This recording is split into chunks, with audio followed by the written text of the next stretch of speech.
Hello everyone, I am Mannu Kumar Nayak, lecturer in Mechanical Engineering from Government Polytechnic Haragarh.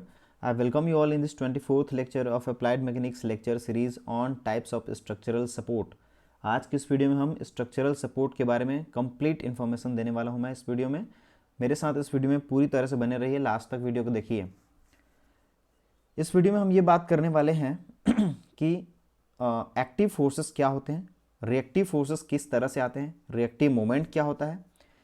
Free body diagram बनाने से पहले हमको इस support के बारे में जानना क्यों ज़रूरी है और इन सपोर्ट्स के बीच में क्या अंतर होते हैं, रिएक्टिव फोर्सेस किस तरह से जनरेट होते हैं। साथ ही साथ इसके हम डेली लाइफ एप्लीकेशंस देखने वाले हैं और इंडस्ट्रियल एप्लीकेशन के बारे में भी देखने वाले हैं। कुछ इंपॉर्टेंट पॉइंट्स हैं जिनका आंसर आपको करना है और बहुत ही इन्फॉर्मेटिव है ये वीडियो, पूरा देखिए मुझे इस वीडियो को। चलिए, हम आपको स्क्रीन में दिख रहा होगा कि ये सपोर्ट्स हैं जिनके रिएक्शंस आपको दिखाई दे रहे हैं। चलिए हम आगे बढ़ते हैं इसमें। ये कुछ क्वेश्चंस हैं जिनको अगर आप एक्टिव फोर्सेस के बारे में, यदि आप इस सपोर्ट्स के बारे में जानते हैं तो इस प्रश्नों का उत्तर दीजिए मुझे कमेंट बॉक्स में कि रिएक्टिव फोर्सेस प्रेजेंट होने के क्या क्या कंडीशंस हो सकते हैं, मतलब किस तरह से क्या होने से आता है, इसका रिएक्टिव फोर्सेस या रिएक्टिव मोमेंट का मैक्सिमम मैग्नीट्यूड कितना हो सकता है, फ्रिक्शनलेस सरफेस को किस तरह का सपोर्ट हम एज्यूम कर सकते हैं, रिएक्टिव फोर्सेस और रिएक्टिव मोमेंट का किसका विरोध करते हैं, है ना। रिएक्टिव फोर्स यदि जनरेट होता है तो किसका विरोध करेगा। सभी प्रकार के सपोर्ट का एग्जांपल्स एप्लीकेशंस बताइए। सिंपली सपोर्टेड बीम में कौन कौन से सपोर्ट लगे होते हैं और क्यों लगे होते हैं। तो इन प्रश्नों के उत्तर आप कमेंट बॉक्स में दीजिए यदि आपको लगता है कि आप जो है इनको अच्छे से समझते हैं सपोर्ट को। तो चलिए आगे बढ़ते हैं। सबसे पहला सपोर्ट है हमारा रोलर सपोर्ट। ठीक है, रोलर सपोर्ट है, जैसे कि आप इसमें संकेत में देख रहे हैं कि ये एक रोलर सपोर्ट है, ये भी एक रोलर सपोर्ट है। आप इस तरह से इसको बना सकते हैं या फिर इस तरह से बना सकते हैं, दोनों ही संकेत यूज़ किए जाते हैं। ये सिंप्लीफाइड डायग्राम है। ये एक बॉडी है, ये क्या है, एक बॉडी है। ये क्या बॉडी है ऐसा नहीं सोचना है, ये बॉडी है, ये कुछ भी हो सकता है, सिंपल डायग्राम है ये, यहाँ पर कुछ भी लगा हो सकता है ना, बॉडी कुछ भी हो सकता है। तो ये एक सिंप्लीफाइड डायग्राम है, इसमें सारे वो ऑब्जेक्ट को हम यहाँ पर नहीं बना सकते। तो आप अगर रोलर सपोर्ट बनाना तो आप इस तरह से बनाइए या फिर इस तरह से बनाइए। ये रोलर सपोर्ट जो है, ये जो है इस पॉइंट येलो जो डॉट है इसके अबाउट ये क्या हो सकता है, रोटेट हो सकता है ऐसे, ये इस तरफ से रोटेट हो सकता है। फोर्स, जब इसमें फोर्स लगेगा इस तरह से तो इट में rotate like this about this point. ये जो येलो डॉट से पास होते हुए एक्सिस और परपेंडिकुलर टू द स्क्रीन, आपके जो स्क्रीन है उसके परपेंडिकुलर ये येलो डॉट से जाते हुए एक एक्सिस के अबाउट ये रोटेट हो सकता है। तो रोलर सपोर्ट अलाउस रोटेशन, किसी एक एक्सिस के अबाउट ये क्या करता है, अलाउ करता है रोटेट होने के लिए। तो क्योंकि ये अलाउ कर रहा है, रोटेट होने दे रहा है, ये चुपचाप से रोटेट होने दे रहा है, इसलिए इस रोटेशन का विरोध नहीं कर रहा है ये रोलर सपोर्ट। तो इसलिए कोई भी इसमें मोमेंट का आपको रिएक्टिव मोमेंट यहाँ पर देखने को नहीं मिलेगा। जिस चीज़ का विरोध करते हैं उसी चीज़ का आपको क्या मिल सकता है, मिल सकता है। देखिए, तो हमारे यदि मैं कंडीशंस की बात करूं, पहला जो मेरा क्वेश्चन था कि रिएक्टिव फोर्स पैदा होने के क्या कंडीशंस हैं। तो पहला ये है कि रिएक्टिव फोर्स तब आएगा जब उसमें एक्टिव फोर्स लगेगा। तो एक्टिव फोर्स होना चाहिए तभी जाकर रिएक्टिव फोर्स मिलेगा। दूसरी बात, सपोर्ट जो है सफिशिएंट होना चाहिए। अगर वो सपोर्ट उसको रेजिस्ट कर रहा है तभी जा करके क्या मिलेगा आपको, रिएक्टिव फोर्स या रिएक्टिव मोमेंट मिलेगा। पहला कंडीशन कि उसमें एक्टिव फोर्स होना चाहिए, बिना एक्टिव फोर्स के रिएक्टिव फोर्स पैदा नहीं हो सकता। दूसरा क्या है कि सफिशिएंटली उसको रेजिस्ट करना पड़ेगा सपोर्ट को। तो ये दोनों कंडीशंस जब फुलफिल होते हैं तो ही आपको क्या मिलता है, आपको रिएक्टिव फोर्स या रिएक्टिव मोमेंट मिलता है। पहला क्वेश्चन का आंसर हो गया। दूसरा क्वेश्चन क्या है, रिएक्टिव फोर्स का मान अधिकतम कितना हो सकता है। तो ऑब्वियस बात है, रिएक्टिव फोर्स का जो मैक्सिमम मान है वो एक्टिव फोर्स के बराबर हो सकता है, उससे ज़्यादा नहीं हो सकता, है ना। ठीक बात है। और ये किसका विरोध करता है, देखिए ये जो रिएक्टिव फोर्स है वो एक्टिव फोर्स का विरोध करता है, या फिर जो रिएक्टिव मोमेंट होगा वो एक्टिव मोमेंट का विरोध करेगा। ठीक है, एक्टिव मोमेंट का विरोध करेगा। पहला कंडीशन, आपके पास एक्टिव फोर्स होंगे तो ही रिएक्टिव फोर्स आएंगे। अगर वो सपोर्ट जो है सफिशिएंटली उसको रेजिस्ट करेगा, उसका विरोध करेगा तो ही आपको रेजिस्टेंस रिएक्टिव फोर्स मिलेगा। तीसरा, इसका जो नेचर होता है रिएक्टिव फोर्स या रिएक्टिव मोमेंट का, वो उसको एक्टिव फोर्स को अपोज करने का होता है। जब तक इसमें रेजिस्टिव फोर्स, जब तक इसमें इसको रेजिस्टेंस नहीं डालेगा तब तक इसमें रिएक्शंस नहीं मिलेगा। तो इसी तरह से क्योंकि ये रोटेट होने दे रहा है इसलिए इसमें मोमेंट नहीं ले रहा है ये, इसलिए इसमें रिएक्टिव मोमेंट नहीं आएंगे। चलिए ठीक है, यदि मैं इसमें इस डायरेक्शन में फोर्स लगाऊं तो इट विल अलाउ ट्रांसलेशन। तो ये जो है ये किसी एक एक्सिस के अबाउट, मतलब ये किसी एक डायरेक्शन में, ये डायरेक्शन जो है आपका ये ग्राउंड या सरफेस के पैरेलल है, इस डायरेक्शन में ये इसको ट्रांसलेट होने देता है, इसलिए इधर से कोई रिएक्टिव फोर्स नहीं मिलेगा आपको। ठीक है, दूसरा क्या है, roller support allows translation only in one direction that is parallel to the surface, या सरफेस के ग्राउंड के पैरेलल ये क्या करता है, इसको अलाउ करता है। तो ये रोटेशन भी अलाउ कर रहा है और ये ट्रांसलेशन इन दिस डायरेक्शन भी अलाउ कर रहा है। तो रोटेशन क्योंकि अलाउ कर रहा है इसलिए इसमें रिएक्टिव मोमेंट पैदा नहीं होगा और इस डायरेक्शन में कोई भी रिएक्शन पैदा नहीं होगा क्योंकि ये इसको आने जाने दे रहा है। अगर मैं इसमें, ये भी एक रोलर सपोर्ट है, अगर मैं इसमें इस तरह से फोर्स लगाऊं, अब ये इसको इस तरफ पार करके नहीं जाएगा, इसको ये रजिस्ट कर रहा है, इसको ये रजिस्ट कर रहा है ग्राउंड, इसलिए इसमें एक रिएक्टिव फोर्स ऊपर की ओर आएगा। ठीक है, तो ये रिएक्टिव फोर्स आता है इस तरह से। तो यदि कंप्लीट रूप से वो घूमने दे रहा है तो उसमें मोमेंट नहीं आएगा, अगर वो ट्रांसलेट होने दे रहा है तो उस डायरेक्शन में आपको रिएक्टिव फोर्स नहीं देखने को मिलेगा। यदि वो सफिशिएंटली रेजिस्ट कर रहा है तभी आपको क्या मिलेगा, रिएक्टिव फोर्स मिलेगा। तो फोर्स आना जरूरी है, रेजिस्ट करना जरूरी है, तभी आपको रिएक्टिव फोर्स या रिएक्टिव मोमेंट मिलेगा। तो ये हो गया आपका। तीसरा चीज है कि फ्रिक्शनलेस सरफेस को हम किस तरह से मान सकते हैं।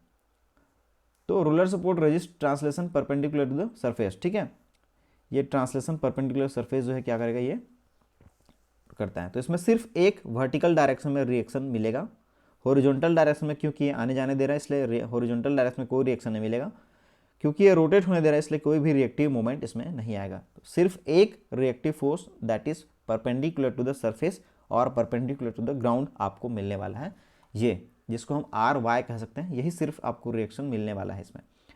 और ये जो फ्रिक्शनलेस सरफेस होता है acts as a roller support, जो फ्रिक्शनलेस सरफेस होगा उसको वो रोलर सपोर्ट की तरह बिहेव करता है। इसका ये भी एक क्वेश्चन पूछा था मैं, जैसे कि हम यहाँ पर फ्रिक्शनलेस सरफेस बनाता हूँ मैं, ये इस पर रखा हुआ है। ठीक है, इसमें एक वेट लगा हुआ है, इसमें एक पॉइंट ये है, एक पॉइंट बी है। ठीक है, पॉइंट ए है, पॉइंट बी है। ये वेट क्या कर रहा है, इसको खींचने की कोशिश कर रहा है। तो ये जो सरफेस है, ये वाला हिस्सा है, वो इस तरफ आगे बढ़ने की कोशिश करेगा और ये इस तरफ आगे बढ़ने की कोशिश करेगा, है ना। ये नीचे आने की कोशिश करेगा और ये इस तरफ जाने की कोशिश करेगा। क्योंकि ये इस तरफ जाने की कोशिश करेगा, ठीक है, इसमें फ्रिक्शन फोर्स अवेलेबल नहीं है। जैसे मैंने बताया कि फ्रिक्शन लेस सरफेस, इसलिए कोई भी यहाँ पर कोई बाधा इसमें उत्पन्न नहीं होगा।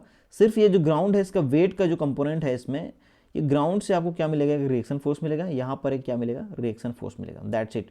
इसमें कोई भी फ्रिक्शन यहाँ पर प्रेजेंट नहीं होगा क्योंकि फ्रिक्शन लेस सरफेस बना हो। तो जैसे कि यहाँ पर ग्राउंड के परपेंडिकुलर आपको एक रिएक्शन देखने मिल रहा है, जैसे कि रोलर सपोर्ट के केस में भी आपने देखा था कि ग्राउंड के परपेंडिकुलर एक रिएक्शन सिर्फ मिलता था, वैसे यहाँ पर भी ग्राउंड के परपेंडिकुलर एक ही रिएक्शन देखने को मिल रहा है। इसलिए हम बोलते हैं कि फ्रिक्शनलेस सरफेस जो है एक रोलर सपोर्ट की तरह बिहेव करता है। तो चलिए आगे बढ़ते हैं हम। हिंज सपोर्ट, जिसको पिन सपोर्ट भी कहते हैं, ठीक है। तो ये हिंज सपोर्ट का सिंबल है। जैसे हमने रोलर सपोर्ट के केस में देखा, दो टाइप के देखे, ये हिंज सपोर्ट का है। इसमें भी अगेन अगर मैं इसमें इस तरफ फोर्स लगाऊं तो ये क्या करता है, रोटेशन अलाउ करता है। तो ये कंप्लीट रोटेशन अलाउ करता है। ये जो येलो डॉट है, इस डॉट से पास होने वाले एक्सिस और आपके स्क्रीन के परपेंडिकुलर जो एक्सिस है वहाँ के अबाउट ये इसको रोटेट होने दे रहा है। तो ये कंप्लीट रोटेशन किसी वन एक्सिस के अबाउट अलाउ करता है। तो क्योंकि ये रोटेशन अलाउ कर रहा है इसलिए इसमें कोई रिएक्टिव मूवमेंट देखने को आपको नहीं मिलेगा, ठीक है। कोई भी टाइप का रिएक्टिव मूवमेंट आपको देखने नहीं मिलेगा। बट यदि मैं इसमें वर्टिकल फोर्स लगाऊं तो रोलर सपोर्ट की तरह ही इसमें ये नीचे आने नहीं देगा, इसमें एक रेजिस्टेंस ऑफर करेगा ऊपर की ओर। इसका अधिकतम मान कितना हो सकता है, एक्टिव फोर्स के बराबर हो सकता है, उससे ज़्यादा नहीं हो सकता। और ये तब आएगा जब सपोर्ट जो है इसको रेजिस्ट करेगा और एक्टिव फोर्स होगा।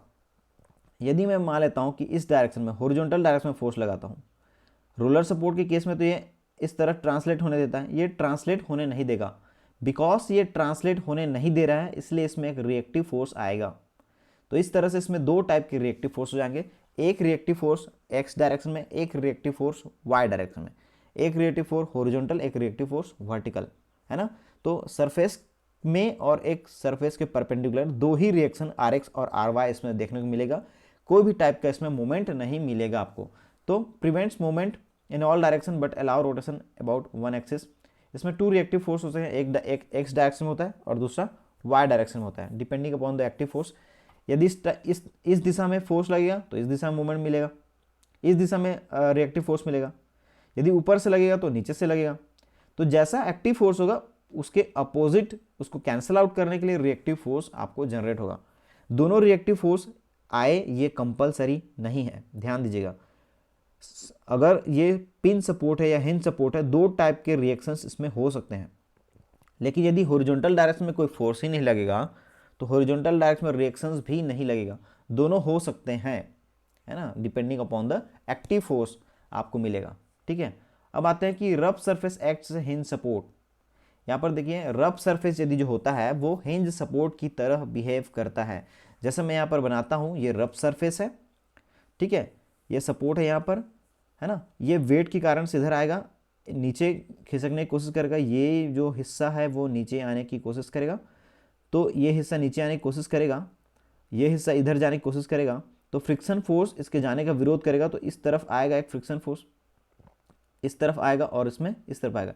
देखिए हम जितने भी रिएक्शंस हैं उनको एज्यूम कर सकते हैं। यदि आपको समझ में नहीं आ रहा है कि उनका डायरेक्शन आप एज्यूम कर लीजिए, आप इसके डायरेक्शन को इस तरफ भी ले लीजिए, कोई फर्क नहीं पड़ेगा। एट लास्ट में क्या आएगा, वो निगेटिव वैल्यू के साथ आएगा। तो आप समझ जाना कि निगेटिव के साथ आ रहा है तो इसका डायरेक्शन जो मैंने उल्टा लिया था, ये इतना समझ जाएंगे। मैग्नीट्यूड वाइज कोई अंतर नहीं होने वाला। बट ये जो फ्रिक्शन फोर्स होता है इसके डायरेक्शन को आप एज्यूम नहीं कर सकते।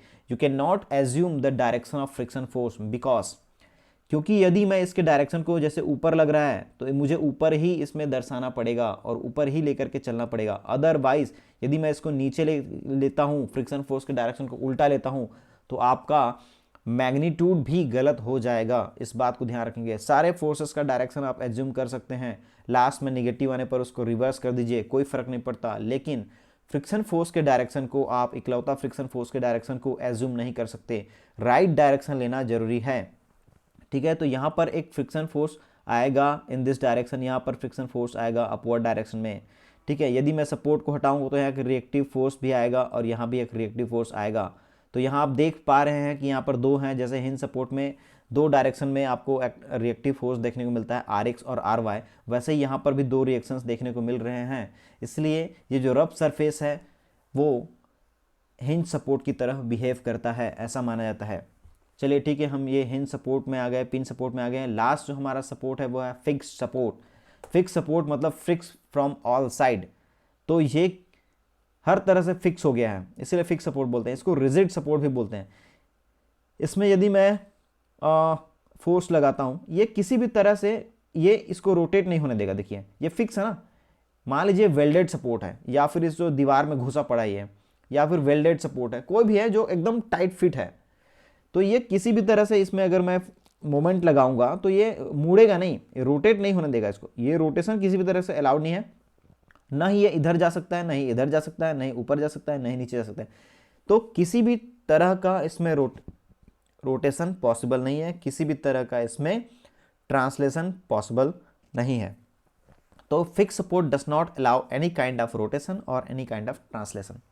यदि मैं इसमें एक फोर्स लगाता हूँ इन दिस डायरेक्शन, तो फोर्स क्या कर रहा है, फोर्स की इस फोर्स ये जो है ये force into perpendicular distance moment होता है। तो ये जो सपोर्ट है फिक्स सपोर्ट, यहाँ पर एक मोमेंट दे रहा है। ये मोमेंट जो है क्लॉकवाइज दे रहा है, क्योंकि ये अलाउ नहीं करेगा रोटेशन, क्योंकि ये मोमेंट की वजह से ये रोटेशन अलाउ नहीं कर रहा है, इसलिए इसमें एक रिएक्टिव मोमेंट पैदा होगा और एक रिएक्टिव फोर्स पैदा होगा। रिएक्टिव फोर्स जो है अपवर्ड डायरेक्शन में होगा, इसका विरोध करेगा, इसका विरोध करने के लिए अपवर्ड डायरेक्शन में आएगा ताकि ये कैंसिल आउट हो जाए। और एक रिएक्टिव मोमेंट भी आएगा क्योंकि ये क्लॉकवाइज इस बॉडी को घुमाने की कोशिश कर रहा है, इसलिए इसमें रिएक्टिव मोमेंट इस तरह से पैदा होगा कि ये एंटी क्लॉकवाइज इस बॉडी को घुमाने की कोशिश करे, तभी ये मोमेंट को भी कैंसिल आउट कर पाएगा। तो इस तरह से एक मोमेंट और एक रिएक्टिव फोर्स आएगा। यदि मैं इस डायरेक्शन में फोर्स लगाऊं तो इसके अपोजिट ये इस डायरेक्शन में रिएक्शन फोर्स देगा। ठीक है, इस तरह से इसमें रिएक्शन फोर्स भी आएगा। तो इसमें क्या होता है, 2 रिएक्शन फोर्स, एक परपेंडिकुलर टू द सरफेस, एक एट द सरफेस और पैरेलल टू द सरफेस इसमें पैदा होंगे। RX और RY 2 रिएक्टिव फोर्स पैदा हो सकते हैं और एक मोमेंट इसमें डेवलप होगा।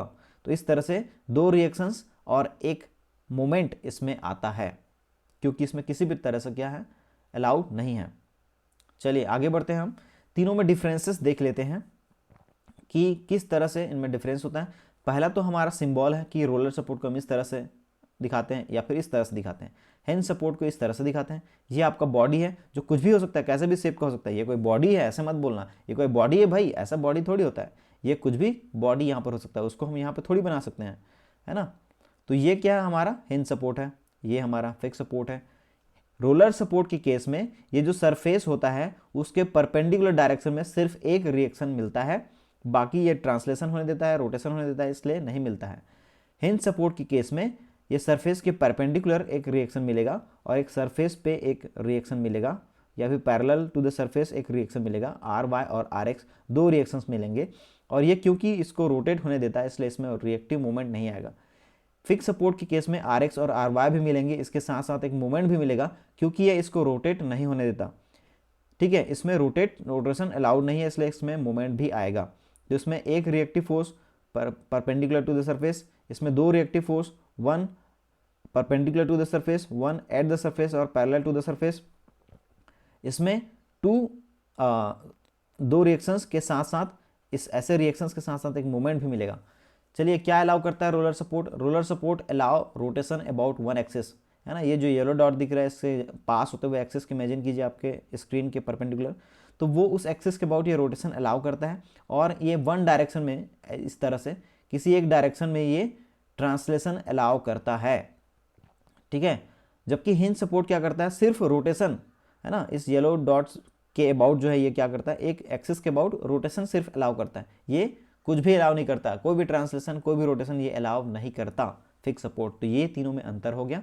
देखिए, हमारा जो सपोर्ट होता है हमने ऐसा बनाया, सिंप्लीफाइड डायग्राम है, रियल में ऐसा नहीं होगा।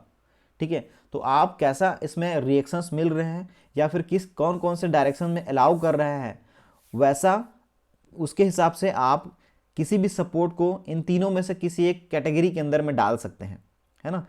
एग्जैक्टली ऐसा नहीं होगा, है ना, लेकिन आप उसको ये आइडेंटिफाई कर सकते हैं सपोर्ट रिएक्शंस को देखते हुए, या फिर क्या क्या चीज़ें इसमें अलाउ किया जा रहा है उसको देखते हुए आप जो एप्लीकेशंस हैं उनको इन तीनों के में से किसी एक कैटेगरी के अंदर में इसको डाला जा सकता है। चलिए, हम इसको थोड़ा कॉन्सेप्ट को और बूस्ट करते हैं। अब बताइए, हम तीन सपोर्ट जानते हैं, roller support, hinge support, fix support. ये जो सपोर्ट है वो किस कैटेगरी में फॉल करेगा आपको ये बताना है।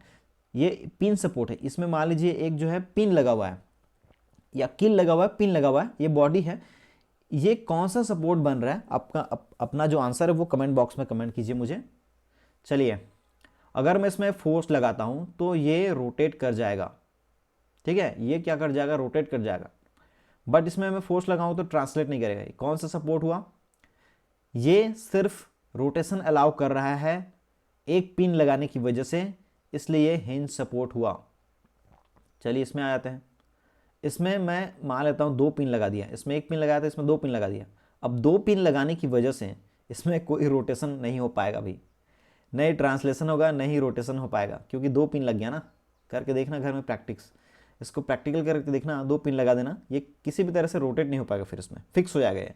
Because it is fixed, no rotation no translation allowed, इसलिए क्या हो जाएगा, फिक्स्ड सपोर्ट हो जाएगा। ठीक है, आगे बढ़ते हैं हम। एप्लीकेशंस या examples of roller, hinge, fix support. ठीक है, तो देखिए, ये एक एग्जांपल है, ये किसी दरवाजे पे लगा हुआ है, ये आप तो जानते हैं। विथ रेस्पेक्ट टू दिस दरवाजा या डोर, है ना, ये क्या कर रहा है, इसको सिर्फ इस तरह से रोटेट होने देगा, बस इस तरह से ये रोटेट होने देगा। ये जो कब्जा लगा है ये इस एक्सिस के अबाउट ये रोटेशन सिर्फ हो सकता है, ये, है ना। तो ये क्या हो गया, आपका हिंज सपोर्ट हो गया, क्योंकि सिर्फ रोटेशन अलाउड है। आगे बढ़ते हैं इसमें।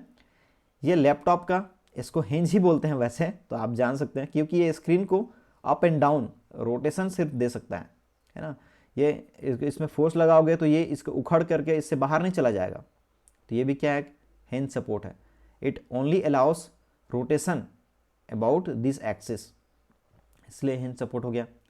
देखिए, ये है एक गेट है, दरवाजा है, जिसमें ये यहाँ पर एक रोलर लगा है, यहाँ पर एक रोलर लगा है, तो ये क्या हो सकता है, ये रोल भी हो सकता है। देखिए, इसको हमको रोलर कैटेगरी के अंदर डालना पड़ेगा, है ना। ये हालांकि रोटेट नहीं हो रहा है किसी भी एक्सिस के अबाउट, बट यदि मैं इसको सिर्फ यहाँ पे समझूँ, है ना, और इसको यहाँ पे जो दीवार लगा होगा उसको मैं हटा देता हूँ, तो क्या हो जाएगा, ये इस तरह से रोटेट भी होना पॉसिबल हो जाएगा। तो ये हो जाएगा, लेकिन इसको हम किस कैटेगरी में रखेंगे, रोलर्स, ये ट्रांसलेशन पॉसिबल है तो ये रोलर सपोर्ट की कैटेगरी में आ जाता है ये, है ना। अगेन ये देखिए कील ठुका हुआ है, यहाँ पे क्या सपोर्ट है, कोई रोटेशन अलाउड है नहीं, कोई ट्रांसलेशन हो सकता है नहीं, क्या हो गया, फिक्स सपोर्ट हो गया। चलिए आगे बढ़ते हैं और भी कुछ एप्लीकेशंस देखते हैं। ये है आपका जो पर्दा टांगने वाला है, इसमें भी 2 पिन लगा हुआ है। देखिए इसको सोच के देखिए, क्या इसमें रोटेशन अलाउड है, ट्रांसलेशन अलाउड है, नो, फिक्स सपोर्ट। आगे बढ़ते हैं, ये है आपका जो आपका ट्रॉली बैग है ना। तो ट्रॉली बैग को आप हैंडल को पकड़ के खींच भी सकते हैं, है ना, और ये रोटेट भी हो सकता है। अगर आप इसको अप डाउन इस तरह से करते हैं तो ये भी एक्सेस के अबाउट क्या हो सकता है, रोटेट हो सकता है। तो इसमें rotation as well as translation दोनों अलाउड है, ये रोलर सपोर्ट हो गया। आगे बढ़ते हैं, ये भी देखिए दरवाजे में लगा रहता है। विथ रिस्पेक्ट टू दिस दरवाजा या door it can only swing like this या रोटेट लाइक दिस, तो इसमें सिर्फ रोटेशन अलाउड है, हैंड सपोर्ट हो गया। ये भी है इसमें, क्योंकि ये इस सपोर्ट के अलाउड, ये इस तरह से आगे आना जाना हो सकता है, और ये क्या हो सकता है, आना जाना हो सकता है, प्लस इसमें ये रोटेशन हो सकता है, इसलिए ये क्या हो गया, रोलर सपोर्ट हो गया। ये अगेन फिक्स सपोर्ट हो जाएगा, ये अगेन हैंड सपोर्ट हो जाएगा, क्योंकि विथ रिस्पेक्ट टू दिस दरवाजा क्या होगा, ये रोटेट हो सकता है ओनली। आगे बढ़ते हैं, ये क्या है, हैंड सपोर्ट है। देखिए दरवाज़ा सिर्फ खुल सकता है, ओपन हो सकता है, हैंड सपोर्ट हो गया। ये देखिए नल है, इसमें क्या होता है, only rotation is allowed, hand support हो गया। तो इस तरह से आप जो है इनको किसी एक कैटेगरी के अंदर में डाल सकते हैं। अब आते हैं हम रियल लाइफ, जो हमारा इंडस्ट्रियल या फिर स्ट्रक्चरल जो सपोर्ट है, रोलर सपोर्ट। देखिए इसमें मैं इमेज क्रेडिट देना चाहूँगा, ये रोलर सपोर्ट है, रोलर सपोर्ट इसमें लगा हुआ है। आगे देखते हैं और भी रोलर सपोर्ट है, देखिए ये रोलर सपोर्ट है। क्यों लगाया जाता है इसको मैं बताता हूँ अभी, ठीक है। ये जो सपोर्ट्स हैं इनको इसलिए लगाया जाता है। यहाँ पर अगर देखेंगे तो सिंपली सपोर्टेड बीम में भी, जो मैंने एक क्वेश्चन पूछा था कि सिंपली सपोर्टेड बीम में कौन कौन से सपोर्ट होते हैं, तो ये एक तो हिंज सपोर्ट होता है, दूसरा रोलर सपोर्ट होता है। रोलर सपोर्ट का जो मेन मकसद है लगाने का, ध्यान से सुनिएगा, रोलर सपोर्ट का मेन मकसद ये होता है कि क्योंकि ये इस डायरेक्शन में ट्रांसलेट हो सकता है, यदि इसमें टेम्परेचर राइज या डाउन होता है सिग्निफिकेंटली, यदि टेम्परेचर बढ़ गया है ना वेदर चेंजेस के कारण से, तो क्या होगा, ये फैलना चाहेगा मटेरियल, तो इसको फैलने के लिए अलाउ करना है मुझे, इसीलिए इसमें इस तरह से ट्रांसलेशन थोड़ा सा हो सके। ये फिक्स है, ये कुछ आने जाने नहीं देगा, ऐसा नहीं है कि गाड़ी की तरह चलते चलते बाहर चला जाएगा, क्योंकि ये रोक रहा है, इसको रोकना है, गाड़ी की तरह चलते हुए आगे न बढ़ जाए, इसलिए क्या करना है, इसमें यहाँ पर एक हिंज सपोर्ट डालना जरूरी है, क्योंकि ये ट्रांसलेशन अलाउ नहीं करता। इसमें रोलर सपोर्ट डालना इसलिए जरूरी है क्योंकि यदि टेम्परेचर राइज हो गया वेदर चेंजेस के कारण से, तो ये फैलना चाहेगा, इसको फैलने के लिए अलाउ करना है मुझे, इसके लिए मुझे इसको फैलने देना है, ताकि ये रोलर थोड़ा सा खिसक जाए और ये एडजस्ट हो जाए। अगर मैं इसको फैलने नहीं दूंगा, अगर मैं इसको भी हिंज सपोर्ट बना देता हूं, तो ये सफिशिएंटली रिजिड हो जाएगा, तो जब भी टेम्परेचर चेंज होगा ये फैलना चाहेगा तो फैल नहीं पाएगा। अगर ये फैल नहीं पाएगा तो इसमें थर्मल स्ट्रेस प्रोड्यूस हो जाएंगे, यदि ये फैल नहीं पाएगा तो इसमें कंप्रेसिव स्ट्रेस आ जाएगा, अगर इस सिकुड़ना चाहेगा और सिकुड़ने नहीं दोगे तो उसमें टेंसाइल स्ट्रेस आ जाएगा। तो इस स्ट्रेस से बचने के लिए, साथ ही साथ ये हो सकता है डिफ्लेक्ट हो जाए, ये चीज़ें स्ट्रेसेस से बचाने के लिए, साथ ही साथ इसके डिफ्लेक्शन को बचाने के लिए इस तरह से इसमें सिंपली सपोर्टेड में रहता है, सपोर्टेड रहता है, ठीक है। तो ये हिंज सपोर्ट है, ये रोलर सपोर्ट है। तो आज का वीडियो यही खत्म होता है, उम्मीद करता हूँ आपको वीडियो पसंद आया होगा। प्लीज़ वीडियो को लाइक कर दीजिए, चैनल सब्सक्राइब कर दीजिए और बेल आइकन को हिट कर दीजिए, ताकि आपको रेगुलर अपडेट्स मिलता रहे। Thank you, bye bye.